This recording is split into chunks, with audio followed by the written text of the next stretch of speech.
Hello, kumusta po? Gusto mo rin po bang makatikim ng masarap na sisig kagaya ko? Eto, halika. Luto tayo. So, ito na nga. Nag-ano na ako ng butter dyan at sibuyas, bawang, ginger. At inilagay ko na nga po yung manok. Pero yung manok po ay inano ko muna sa air fryer.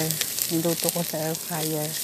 Na nilagyan ko ng paminta, asin, lemon zest, ayun. Tsaka ko nilagay sa air fryer. Tapos hiniwa-hiwa at ginisa. Nilagyan ko na nga po ito ng ayun, paminta at sweet soy sauce. Kung wala kayong sweet soy sauce, oyster sauce, pwede po. Wala po kasi dito yun. So, ayan. Maglalagay lang po ako ng sisig mix powder na binili namin sa grocery. Ayan. Mayonnaise. Para masarap yung ating sisig.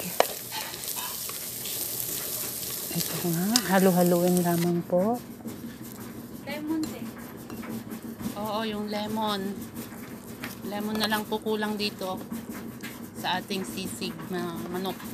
Chicken sisig. Bigyan ko? Okay, paki. Run. Uy, my gosh. Sarap.